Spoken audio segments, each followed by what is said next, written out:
నిత్యం ప్రజల కొరకు శ్రమిస్తూ ప్రజల శ్రేయస్సే తమ అభిమతమని భావించి గ్రేటర్ విశాఖ ప్రజల హృదయాలను గెలిచిన ప్రజాబంధు మహనీయులు మాకు గౌరవనీయులు శ్రీ కర్నంరెడ్డి నరసింహరావు గారి మా హృదయపూర్వక పుట్టినరోజు శుభాకాంక్షలు తెలియజేస్తూ మీరు భవిష్యత్తులో మరెన్నో ఉన్నత శిఖరాలను అధిరోహించి ప్రజల మనసులలో చిరస్థాయిగా నిలవాలని కోరుకుంటూ జన్మదినోత్సవం సందర్భంగా వారికి ఇవే శుభాకాంక్షలు. ఇట్లు కేఎన్ఆర్ న్యూస్ యాజమాన్యం సిబ్బంది. నమస్తే, వెల్కమ్ టు కేఎన్ఆర్ న్యూస్. నేను మీ శ్రీలత. ముందుగా హెడ్లైన్స్. తెలంగాణ మద్యం అక్రమంగా తరలిస్తుండగా చాకచక్యంగా పట్టుకున్న నందిగామ ఏసీపీ రవికిరణ్.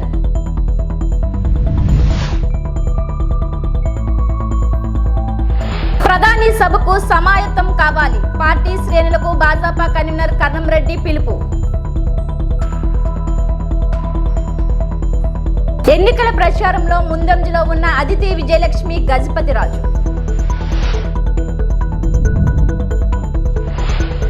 అడ్రస్ లేని పెందుర్తి కూటమి అభ్యర్థి పంచకర్ల రమేష్ బాబుకు ప్రజలు ఓటు వేసి గెలిపిస్తే అధోగతి తప్పదని పెందుర్తి శాసనసభ్యులు, పెందుర్తి నియోజకవర్గం వైఎస్ఆర్ పార్టీ అసెంబ్లీ అభ్యర్థి అన్నంరెడ్డి అదీప్ రాజు పంచకర్ల రమేష్ బాబు, పవన్ కళ్యాణ్పై తీవ్ర స్థాయిలో విరుచుకుపడ్డారు. పెందుర్తి మండలం రాంపురం గ్రామంలో వైఎస్ఆర్ పార్టీ కార్యాలయంలో అదీప్ రాజు మీడియాతో మాట్లాడుతూ అడ్రస్ లేని వ్యక్తికి పవన్ కళ్యాణ్ పెందుర్తిలో సీటు కేటాయించి గెలిపించాలని ప్రచారం చేయడం బాధాకరమన్నారు. యలమంచిలి నియోజకవర్గం పంచకర్ల రమేష్ బాబు టీడీపీ ఎమ్మెల్యేగా ఉన్న సమయంలో పవన్ కళ్యాణ్ ప్రతిరోజు పంచకర్లను అవినీతి పరుడుగా చిత్రీకరించి విమర్శలు చేసేవారు అన్నారు. అలాంటి వ్యక్తికి పెందుర్తిలో సీటు కేటాయించడం, అతను ఓటేసి గెలిపించాలని పెందుర్తిలో బహిరంగ సభలు పెట్టి ప్రజలను అడగడం హాస్యాస్పదంగా ఉందన్నారు. ఈ మీడియా సమావేశంలో వైఎస్ఆర్ పార్టీ నాయకులు భగవాన్ జయరాం, ఉప్పిలి కనకరాజు, జేసీబీ ప్రసాద్, మరికొంతమంది నాయకులు, కార్యకర్తలు పాల్గొన్నారు. దానికి భిన్నంగా అనడానికి లేదులేండి. మరి పవన్ కళ్యాణ్ గారు ఎప్పుడు కూడా ఆయన ఏ రకమైనటువంటి విధానంగా మాట్లాడతారని మన అందరికి కూడా తెలుసు. ఎక్కడ కూడా రేపు రాబోయే కాలంలో ప్రజలకు ఏం మంచి చేయాలనుకుంటున్నా చెప్పడం మానేసి ఏదో రకంగా అక్కడ ఉన్నటువంటి నాయకుల్ని, ఆ స్థానికంగా ఉన్నటువంటి ప్రతిపక్ష నాయకులు కానీ, లేదంటే అధికార పార్టీలో ఉన్నటువంటి నాయకులు కానీ ఏ రకంగా దోషంలాడాలి అనేటువంటిది ఒక్కటే ఆయన ఎజెండాగా మాట్లాడడం మనం చూస్తుంటాం. అందులో భాగంగా నిన్న ఆయన స్టార్టింగే ఇక్కడ ఉన్నటువంటి ఎమ్మెల్యే అదీప్ రాజుకి ఎందుకు భయపడాలి అని అడుగుతున్నారు. సార్, నన్ను చూసి ఎందుకు భయపడతారు సార్? నేనంతా నన్ను చూసి భయపడడానికి? మీలో సాంగ్ కూడా ఉండను, హైట్లోనే ఉండను, వెయిట్లోనే ఉండను. నన్ను చూసి ఎవరు భయపడతారు? నన్ను చూసి ఎవరు భయపడాలని నేను రోజు కోరుకోను. నన్ను చూస్తే అభిమానంగా అన్నా బాగున్నావా అని అడగాలని నేను కోరుకుంటాను తప్ప నన్ను చూసి భయపడాలని ఏ రోజు నేను కోరుకోను. ఆ వ్యక్తిత్వం కూడా నాది కాదు.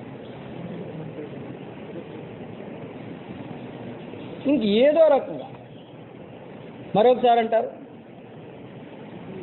ఎవరైనా ఇల్లు కట్టుకుంటానంట అదీప్ రాజుకి ట్యాక్స్ పే చేయాలంట. మీరు ఎవరో చెప్పిన మాటలు వినడం కాదండి పవన్ కళ్యాణ్ గారు, ఒకసారి మీరు వాస్తవం తెలుసుకోండి. ఎవరైనా ఇల్లు కట్టుకుంటున్నారు పేదవాళ్ళని తెలిస్తే ఎదురుగా సాయం చేసి వాళ్ళు ఇల్లు కట్టుకోవడానికి ఉపయోగపడేటువంటి వ్యక్తినో, కట్టుకున్న ప్రతి ఇంటి దగ్గర డబ్బులు తీసుకునేటువంటి వ్యక్తినో ఈ నియోజకవర్గం ప్రజలందరికీ కూడా తెలుసు. మీరు వచ్చి కొత్తగా చెప్పాల్సిన అవసరం ఏం లేదు. పాపం ఈయనకి ప్రతి దిక్కా కూడా స్క్రిప్ట్ అన్నది అలవాటు అయిపోయింది. అక్కడ చంద్రబాబు నాయుడు గారు ఇచ్చినటువంటి స్క్రిప్ట్ చదవడం, ఇక్కడ స్థానికంగా ఎవరేం చెప్తే అది మాట్లాడడమే తప్ప ఉన్నటువంటి వాస్తవాలను తెలుసుకొని మాట్లాడితే కొంచెం బాగుంటుంది అని మేమైతే భావిస్తున్నాం. ఈ నియోజకవర్గంలో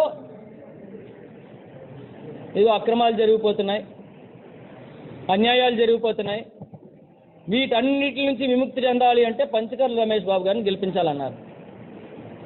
మరి ఒకసారి గాజువాక భారతీయ జనతా పార్టీ గాజువాక కన్వీనర్ కర్నంరెడ్డి నరసింహరావు పుట్టినరోజు వేడుకలు పంతులు గారి మేడ వద్ద గల పార్టీ కార్యాలయంలో శుక్రవారం ఘనంగా నిర్వహించారు. పార్టీ శ్రేణుల మధ్య కేక్ కట్ చేశారు. పూలమాలలు, బొకేలతో ఆయన్ని సత్కరించారు. ఈ సందర్భంగా కేఎన్ఆర్ మాట్లాడుతూ గాజువాకలో పార్టీ బలమైన శక్తిగా ఎదగడానికి కార్యకర్తల కృషే ప్రధాన కారణమని అన్నారు. పార్టీని బలోపేతం చేయడంలో తనతో పాటు కార్యకర్తలు కూడా అలుపెరగని కృషి చేస్తున్నారని చెప్పారు.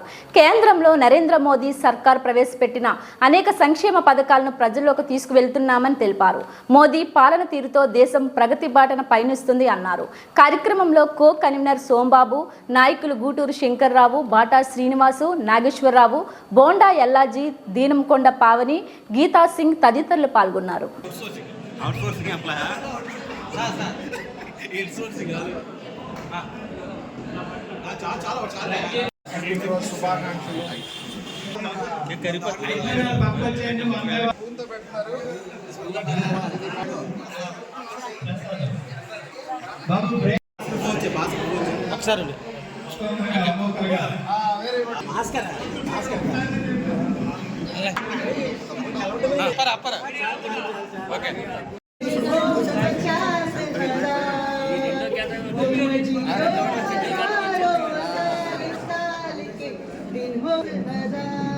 Happy birthday to you. Happy birthday to you. Happy birthday. ई दिन सुबह बर्थडे आई, फिर हमको शुभ कामना आई. बधाई हो बधाई के नारे भाई. Happy birthday to you.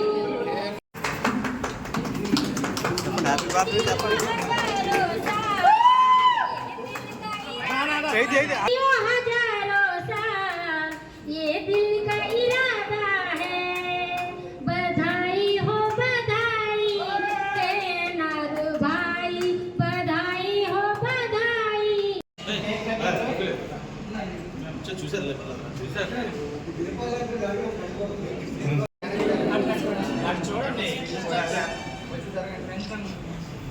Raavan గారు చూడండి సార్, చూడండి సార్.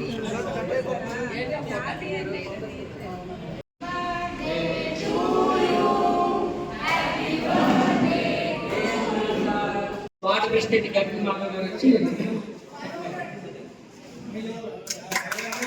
500 మంది గట్టి మాధవ్ గారు అన్ని ఏరియాస్ నుంచి కలిపి మీరు వదిలేయాలా సరే బయట నా లిస్ట్ సార్ 200 నంబర్స్ ఎన్నికలు మరో వారం రోజులు ఉండడంతో ప్రచారం ముమ్మరంగా చేస్తున్నాం. ఎన్డీఏ గాజువాక కూటమి అభ్యర్థి శ్రీ పల్లా శ్రీనివాసరావు గారు, అదేవిధంగా ఎంపీ అభ్యర్థి శ్రీభర్త గారు సుడిగాలి పర్యటన చేస్తూ ఇప్పటికే 2 సార్లు 20 వార్డులు కూడా పర్యటించడం జరిగింది. మరి వివిధ కుల సంఘాలు, స్వచ్ఛంద సంస్థలు అందరూ కూడా, ఎంప్లాయీస్, కార్మిక సోదరులు అందరూ కూడా స్వచ్ఛందంగా ముందుకు వచ్చి సమావేశాలు ఏర్పాటు చేసి ఖచ్చితంగా ఎన్డీఏ కూటమికి మద్దతు తెలియజేసి మే 13వ తేదీన మా ఎన్డీఏ కూటమికి అభ్యర్థులకి ఓటు వేసి గెలిపిస్తామని అంతా మద్దతు తెలియజేస్తున్నారు. ఇంకా వారం రోజులే ఉంది కాబట్టి ఏదైతే బూత్ అధ్యక్షులు ఉన్నారో వారందరికీ కూడా ఈరోజు సమావేశం ఏర్పాటు చేయడం జరిగింది. ప్రతి పోలింగ్ బూత్కి కూడా ఎమ్మెల్యేకి 2, ఎంపీకి 2 ఏజెంట్లు పోలింగ్ బూత్ దగ్గర లోపల కూర్చోవాలి కాబట్టి వారందరికీ కూడా ట్రైనింగ్ కూడా ఇవ్వడం జరుగుతుంది. ప్రతి పోలింగ్ బూత్ నుంచి కూడా మన సుమారు 1000 నుంచి 1200 ఓట్లు ఉంటాయి. వారందరినీ కూడా మా కార్యకర్తలు, నాయకులు ఓటు వేయించడానికి దగ్గరుండి తీసుకొచ్చి వేసే విధంగా అందరినీ ప్రభావితం చేయడానికి, అందరినీ కూడా ఓటు హక్కును వినియోగించుకోవాలని అందరూ కూడా తెలియజేయడం జరుగుతుంది. దయచేసి ఓటు హక్కు మనకి రాజ్యాంగం కల్పించిన హక్కు. ఓటుని మనం వినియోగించుకోవాలి. మనకి నచ్చిన నాయకుల్ని మనం ఎన్నుకునే అవకాశం ఓటు హక్కు ద్వారా వస్తుంది కాబట్టి మే 13వ తేదీన అందరూ కూడా అటు ఎంపీ అభ్యర్థికి, ఇటు ఎమ్మెల్యే అభ్యర్థికి సైకిల్ గుర్తుపై ఓటు వేసి మా ఎన్డీఏ కూటమి అభ్యర్థులు గెలిపించాలని ఈ సందర్భంగా కోరుకుంటున్నాను. ఈ నెల 7న అనకాపల్లిలో ప్రధాని నరేంద్ర మోదీ, తెదేపా, జనసేన అధినేతలు చంద్రబాబు, పవన్ కళ్యాణ్లు పాల్గొనే ఎన్నికల ప్రచార సభను విజయవంతం చేయాలని గాజువాక భాజపా కన్వీనర్ కర్నంరెడ్డి నరసింగరావు పార్టీ శ్రేణులు, కార్యకర్తలకు పిలుపునిచ్చారు. ఈ మేరకు పాత గాజువాక పార్టీ కార్యాలయంలో ముఖ్య నేతలతో సమావేశమయ్యారు. ఈ సందర్భంగా నరసింగరావు మాట్లాడుతూ దేశవ్యాప్తంగా ఎన్డీఏ కూటమి అభ్యర్థులు ఈ ఎన్నికల్లో హ్యాట్రిక్ సాధించనున్నారని తెలిపారు. రాష్ట్ర రాష్ట్రంలో కూడా కూటమి అభ్యర్థులు అఖండ మెజారిటీతో గెలుస్తారని అన్నారు. అనకాపల్లి సభకు గాజువాక ప్రాంతం నుంచి సుమారు 5,000 మంది వెళ్లనున్నారని, ఇందుకు అవసరమైన రవాణా ఏర్పాట్లు చేస్తున్నట్లు తెలిపారు. రాష్ట్రం అన్ని రంగాలలో అభివృద్ధి చెందాలన్న ఉద్దేశంతో తెదేపా, జనసేన పార్టీలను ఎన్డీఏలోకి ఆహ్వానించారని తెలిపారు. రాష్ట్రం అన్ని విధాలా అభివృద్ధి చెందాలంటే కూటమి అభ్యర్థులు విజయం సాధించవలసిన అవసరం ఎంతైనా ఉందన్నారు. కార్యక్రమంలో కో కన్వీనర్ సోంబాబు, గూటూరు శంకర్రావు, బాటా శ్రీనివాస్, శశిధరన్ పిల్లై తదితరులు పాల్గొన్నారు. పోలింగ్ బూత్ దగ్గర లోపల కూర్చోవాలి కాబట్టి వారందరికీ కూడా ట్రైనింగ్ కూడా ఇవ్వడం జరుగుతుంది. ప్రతి పోలింగ్ బూత్ నుంచి కూడా మన సుమారు 1000 నుంచి 1200 ఓట్లు ఉంటాయి. వారందరినీ కూడా మా కార్యకర్తలు, నాయకులు ఓటు వేయించడానికి దగ్గరుండి తీసుకొచ్చి వేసే విధంగా అందరినీ ప్రభావితం చేయడానికి, అందరినీ కూడా ఓటు హక్కును వినియోగించుకోవాలని అందరూ కూడా తెలియజేయడం జరుగుతుంది. దయచేసి ఓటు హక్కు మనకి రాజ్యాంగం కల్పించిన హక్కు. ఓటుని మనం వినియోగించుకోవాలి. మనకి నచ్చిన నాయకుల్ని మనం ఎన్నుకునే అవకాశం ఓటు హక్కు ద్వారా వస్తుంది. కాబట్టి మే 13వ తేదీన అందరూ కూడా అటు ఎంపీ అభ్యర్థికి, ఇటు ఎమ్మెల్యే అభ్యర్థికి సైకిల్ గుర్తుపై ఓటు వేసి మా ఎన్డీఏ కూటమి అభ్యర్థులు గెలిపించాలని ఈ సందర్భంగా కోరుకుంటున్నాం. ఎన్నికలు మరో వారం రోజులు ఉండడంతో ప్రచారం ముమ్మరంగా చేస్తున్నాం. ఎన్డీఏ గాజువాక కూటమి అభ్యర్థి శ్రీ పల్లా శ్రీనివాసరావు గారు, అదేవిధంగా ఎంపీ అభ్యర్థి శ్రీభర్త గారు సుడిగాలి పర్యటన చేస్తూ ఇప్పటికే 2 సార్లు 20 వార్డులు కూడా పర్యటించడం జరిగింది. మరి వివిధ కుల సంఘాలు, స్వచ్ఛంద సంస్థలు అందరూ కూడా, ఎంప్లాయీస్, కార్మిక సోదరులు అందరూ కూడా స్వచ్ఛందంగా ముందుకు వచ్చి సమావేశాలు ఏర్పాటు చేసి ఖచ్చితంగా ఎన్డీఏ కూటమికి మద్దతు తెలియజేసి మే 13వ తేదీన మా ఎన్డీఏ కూటమికి అభ్యర్థులకి ఓటు వేసి గెలిపిస్తామని అంతా మద్దతు తెలియజేస్తున్నారు. ఇంకా వారం రోజులే ఉంది కాబట్టి ఏదైతే బూత్ అధ్యక్షులు ఉన్నారో వారందరికీ కూడా ఈరోజు సమావేశం ఏర్పాటు చేయడం జరిగింది. ప్రతి పోలింగ్ బూత్కి కూడా ఎమ్మెల్యేకి 2, ఎంపీకి 2 ఏజెంట్లు పోలింగ్ బూత్ దగ్గర లోపల కూర్చోవాలి కాబట్టి వారందరికీ కూడా ట్రైనింగ్ కూడా ఇవ్వడం జరుగుతుంది. ప్రతి పోలింగ్ బూత్ నుంచి కూడా మన సుమారు 1000 నుంచి 1200 ఓట్లు ఉంటాయి. వారందరినీ కూడా మా కార్యకర్తలు, నాయకులు ఓటు వేయించడానికి దగ్గరుండి తీసుకొచ్చి వేసే విధంగా అందరినీ ప్రభావితం చేయడానికి, అందరినీ కూడా ఓటు హక్కును వినియోగించుకోవాలని అందరూ కూడా తెలియజేయడం జరుగుతుంది. దయచేసి ఓటు హక్కు మనకి రాజ్యాంగం కల్పించిన హక్కు. ఓటుని మనం వినియోగించుకోవాలి. మనకి నచ్చిన నాయకుల్ని మనం ఎన్నుకునే అవకాశం ఓటు హక్కు ద్వారా వస్తుంది. కాబట్టి మే 13వ తేదీన అందరూ కూడా అటు ఎంపీ అభ్యర్థికి, ఇటు ఎమ్మెల్యే అభ్యర్థికి సైకిల్ గుర్తుపై ఓటు వేసి మా ఎన్డీఏ కూటమి అభ్యర్థులు గెలిపించాలని ఈ సందర్భంగా కోరుకుంటున్నాం. జగన్మోహన్ రెడ్డి పాలనలో గడిచిన 5 సంవత్సరములలో మైలవరం నియోజకవర్గానికి ఒక్క అభివృద్ధి కూడా జరగలేదని టీడీపీ అభ్యర్థి వసంత కృష్ణప్రసాద్ ఎద్దేవా చేశారు. ఎన్టీఆర్ జిల్లా మండలం మరుసుమల్లి గ్రామంలో జరిగిన టీడీపీ ఎన్నికల ప్రచారంలో అభ్యర్థి వసంత కృష్ణప్రసాద్ మాట్లాడుతూ జగన్మోహన్ రెడ్డి ఎన్నికల హామీలో అమరావతి రాజధాని ఇక్కడే ఉంటుందని నమ్మబలికి ఇప్పుడు మాట తప్పి రేపు నేను గెలిస్తే విశాఖ నుంచి ప్రమాణ స్వీకారం చేస్తానని అనడం హాస్యాస్పదమని, గడిచిన 5 ఏళ్లలో మైలవరం నియోజకవర్గానికి ఎటువంటి అభివృద్ధి జరగలేదని, పరిశ్రమలు రావాలన్నా అభివృద్ధి జరగాలన్నా అది కేవలం చంద్రబాబుతోనే సాధ్యమని, ప్రతి ఒక్కరూ టీడీపీకి ఓటు వేసి అఖండ మెజారిటీతో గెలిపించాలని కోరారు. ఈ కార్యక్రమంలో మాజీ మంత్రి జవహర్, నియోజకవర్గ ముఖ్య నేతలు, కార్యకర్తలు పాల్గొన్నారు. ఆంధ్ర తెలంగాణ విభజింపబడిన తర్వాత తెలంగాణ నుంచి ఆంధ్రాకి సక్రమంగా నీరు రాని పరిస్థితుల్లో రైతాంగానికి 2 పంటలకి పుష్కలంగా నీరిచ్చే ఉద్దేశంతో 4,900 కోట్ల రూపాయలతో చింతలపూడి ఎత్తిపోతల పథకం ప్రారంభించింది గత ప్రభుత్వం. కేవలం 2 సంవత్సరాల కాలంలో సంవత్సరానికి 2,000 కోట్ల పైసలకు ఖర్చు పెడుతూ 2 సంవత్సరాల్లో 4,100 కోట్లు ఖర్చు పెట్టి 2019 ఎన్నికలు కనుక ఒక 4-5 మాసాలు ఆలస్యంగా వచ్చుంటే అప్పుడే ఆ పథకం ప్రారంభమయ్యేది. మోటార్లు బిగించారు, అన్ని లిఫ్ట్లు పూర్తయ్యాయి, విద్యుత్ కేంద్రాల నిర్మాణం పూర్తయింది. కానీ కేవలం ఈ ప్రాంతం మీద చిన్న చూపు కక్ష కట్టిన ముఖ్యమంత్రి గారు గ్రామాలకి అభివృద్ధికి నిధులు ఇవ్వకపోగా మన ప్రాంతానికి వరప్రధానమైన చింతలపూడి ఎత్తిపోతల పథకం కూడా ఆపారు. అంతేకాదు మన ప్రాంతానికి దగ్గరలో 13 జిల్లాల నడిబొడ్డులో ప్రజా రాజధాని అమరావతి ప్రారంభిస్తే ఎన్నికల ముందు ఇక్కడే ఉంటుందని సాక్షాత్తు అసెంబ్లీ సాక్షిగా ప్రకటించి ఎన్నికలైపోయిన తర్వాత 3 రాజధానులనే నాటకానికి తెరదీశారు. ఈ రోజున చెప్తా ఉన్నారు 2024 ఎన్నికల తర్వాత ఆయన ఏదో ముఖ్యమంత్రిగా పోతా ఉన్నట్టు, అయితే విశాఖపట్నంలో ప్రమాణ స్వీకారం చేస్తానని.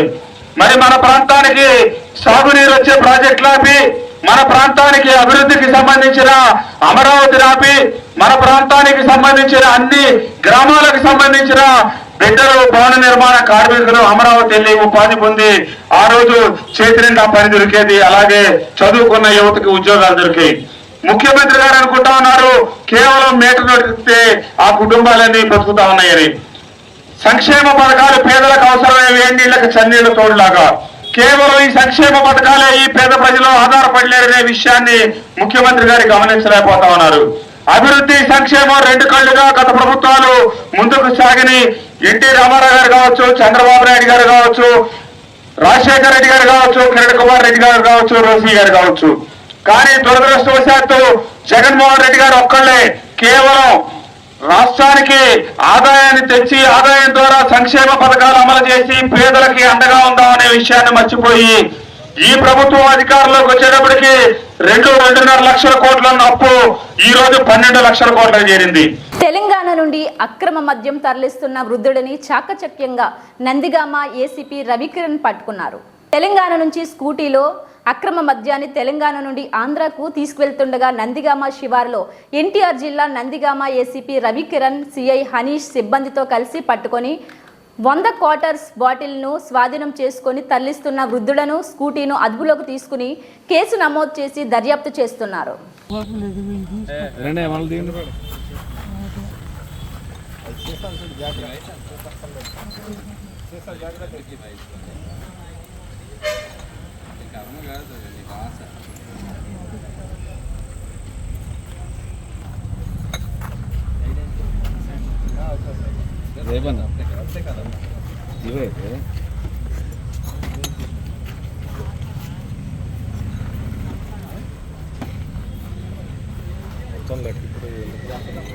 చూపించండి.